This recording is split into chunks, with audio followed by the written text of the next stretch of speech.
ใบสงคาตีอันคนหูคันเนี่ยนะมันหายเนี่ยนะมันนำปอลือหางเอาเนี่ยขนาดมันโหงตกแข้งนั่นเนี่ยที่เป็นย้อนคากินยาคาถังเต้นะเมื่อวันตั้งในคนหูคันนำค่ะนะนำเต้ๆค่ะมันยาวมันก็ยาวค่ะนะมันก็รีเซนเต้ๆค่ะนะไหวเห็นนั่นมาไหวคาเลยกินยาประมาณแต่6 เดือนค่ะคนหูคาหายทุกคนเต้ๆเนี่ยค่ะนะย้อนหางแรกคาเลยกินยาแต่6 เดือนเนี่ยวันตั้งคายำซุ่มตั้งหักค่ะนะซุ่มตั้งหัก ย้อนเปิดว่ามีผู้หญิงก้อนหนึ่งเขามันจัดปานเนี่ยก็ขึ้นออกว่าโดยหายนำหายทรายกันหนึ่งคณะเขาได้ตามหาในเมืองไทยหรือจึงใต้เขาในคณะก็ใครฮู้ว่าเขาเป็นจังหื้อเขาอยู่กินจังหื้อในคณะถึงว่าไล่ขึ้นห่มแถมสั่งประมีจ้อมกันในเซตากอในก็เปิดใครฮู้ว่าลงกินลงอยู่เขาจังในก็ป้อใจอยู่ในคณะก็ได้ตามหาก็หันนะครับว่าเสียนั่นขามีลองยับใส ก็เลยเป็นทั้งเป็นในคณะซ้ำกินเรากินเปออกเลจะในคณะออกเลก็เมียวเขากินเราตั้งวันเขากินเรานำในคณะมันเฮ็ดให้เขาคาเป็นตั้งเป็นง่ายก็ติดเชื้อโรคง่ายคณะอันเป็นมุงแมงในคณะเขาได้ติดยาอันเป็นเชื้อโรควัณโรคในคณะเป็นวัณโรคแหก็อันนี้มันเกี่ยวกับตั้งเป็นปอดค่ะเพราะวัณโรคนั้นมันเป็น ต้องเป็นอันนี้มันเกี่ยวกับปอดอย่างมูแมงตัวนี้มันก็กินปอดนะมันจะเลย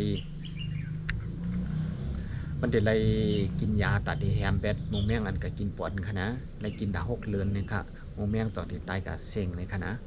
ไว้ให้เขากินยาเย้าเนี่ยมันตึกเคือกไปอยู่ดีเขาขนาดแห้งหนักขนาดคุณหนูในเขาเรียกพวกนี้ขนาดคุณหนูก็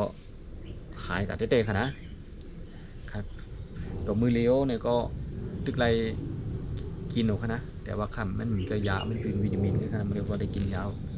กินไม่วิตามินซีนะครับเพื่อต้านทานให้เลือดดีนะครับก็ตัวว่าเลือดนั่นมันเหมือนหนังเลือดใหม่มันคานั่นราคาเป็นนั่งเป็นนั่นมันเหมือนโรคขาวออกเลือดนะครับนะของเลือดเสียมันเลยสั่งเลือดขาเนี่ยมันซุ่มเลือดนำหนานะครับนะซุ่มเลือดที่ก็เลือดในเลือดคือว่ามันสั่งขึ้นมาใหม่นะครับนะเลือดขาดเพราะนั้นได้กินวิตามินเนี่ยวิตามินซีเนี่ยจอยให้เลือดเขาขาสั้นขึ้นนะครับเดี๋ยวก็ย้อนเปิดตั้งหักแสเนี่ยจัดปันเขาเกือบตายมาย้อนอะไรยังมาก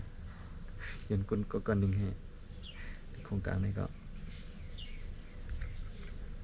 อะไรยังมากเนี่ยครับเดี๋ยวก็ว่าคนนู้ก็หายนี่นะหายแล้วเนี่ยว่าติดใครขึ้นเม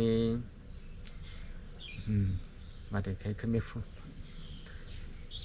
ไม่ผูกมันเนี่ยครับนะมีปั๊มลงมันแล้วก็มีลืมลามมันให้มันขึ้นมาเนี่ยครับเดี๋ยวก็ตึกซีมา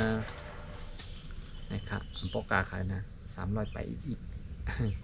ปากกาส่งกันนะว่าไปด้วยค่ะว่ามันจงได้ออก5ในคารังเดือน1-2 เดือนจะได้ขาได้ขึ้นมามีแข่งกระดังมือเดียวได้เป็นเจ้านะครับหายนี่นะย้อนเบอร์ตั้ง5เสียเนี่ยมันถูกที่เป็นนะเพราะเป็นจากหนังคาเนี่ยนะข่าวผักผมก็เจ้าเขาขัดเช่นนั้นเนี่ยอยากถูกที่เป็นเขาขายจะปีเพราะตื่นใจเนี่ยอยากเพราะเป็นไรเนี่ยอยากไปกินเหล้าค่ะนะอยากไปกินเหล้าในคณะยกเอาไว้กินเหล้ามันไรหังมากนะตื่นใจให้หลีกว่าในมันไรหังมากเขาคาป้อเขาขัดตื่นใจแห้งใจเขาคาโอนป้อขัดกินเหล้าแทงมันเฮ็ดให้ถัดใจเขาคันแค่โอนแทงเพราะว่ามันโอนมาเย้านะเขาขำมีแห้งแต่ที่กั้มต่อสู้ด้วยอันเป็นมงแมงอันสารเจ้าหนึ่งนะมันต่อสู้ไรนะครับมันย้อนเปิดนังเข้าคาจังเป็นดังเป็นมาเนี่ยครับว่าเป็นดังเป็นมาคุ้มกล้าอีกค่ะนะ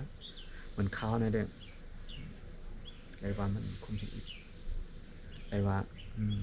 ไปอยู่ดีตัวก็จะในการงานเขาก็ซุ่มขายำก็ซุ่มเงินเขาก็ซุ่มกันนะซุ่มหลายรองหลายตั้งนี่ครับ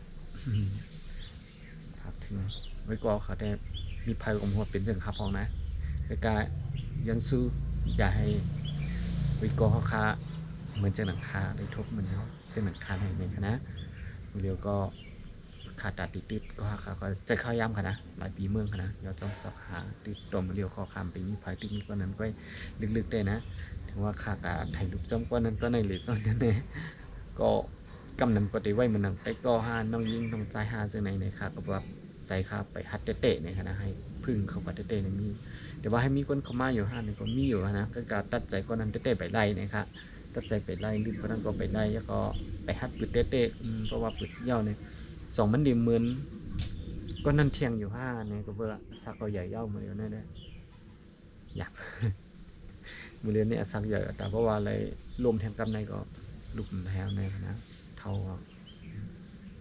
ไผก็ยันสู้อย่าให้มือทบเหมือนเจ้าหนังคะนี่ครับจัดปันนี่กันนะสูงค่า